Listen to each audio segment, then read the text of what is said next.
you also have a cinephile, maybe an unlikely one given her age, in Jenna Ortega, who I've chatted with a bunch and maybe has better film knowledge than I do, and I'm twice her age. I mean, she's obviously an amazing acting talent, but like a true student, like of cinema, of music. I believe, is she an EP this season on the show? Yes, there's Yeah. two season. Yeah.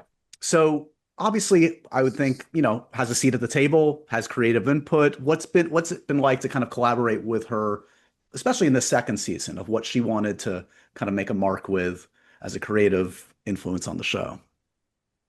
Well, we've always, I mean, even in season one, once she was cast, we'd had the scripts written and we gave her the scripts to get her notes and her feedback on. So I think when the show's called Wednesday and you're Wednesday, you've always had a seat at the table. Some of Right. it gets a little more formalized. Sure.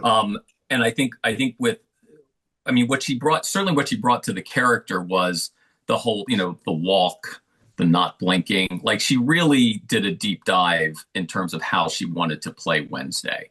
Yeah. And she comes with all of that to the table. So she's made really strong, and she makes really strong, interesting choices as an actor. I mean, that's the thing. Even when you're like watching watching her shoot or watching her in a scene, it's just like, wow, she just brings things to it, that are great.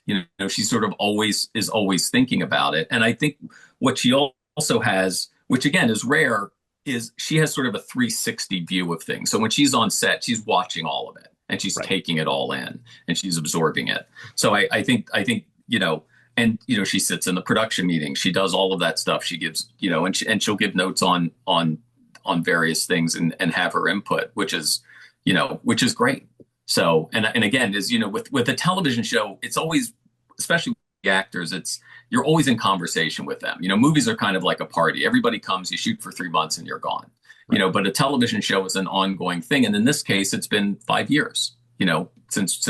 Yeah, and we always welcome, and this is Yeah. something, different showrunners and creators have different ideas of what that relationship is between actors and writers. But for us, it's like it's that conversation outside. It's like we really embrace the idea of hearing their ideas and giving them ownership of the character and making sure, that they're comfortable and that they feel heard. So I think that's something that we've always embraced, and that it's important that everyone is respected and everyone has, a voice. So that's something that, we always sit down with them and talk about what our intention is for the season. We always break the season and then say, hey, what do you think of this? And get feedback and ideas from them. So it's just there has to be a lot of communication. That's the thing. You got to keep talking and making sure everyone's happy and feeling good about what they're doing.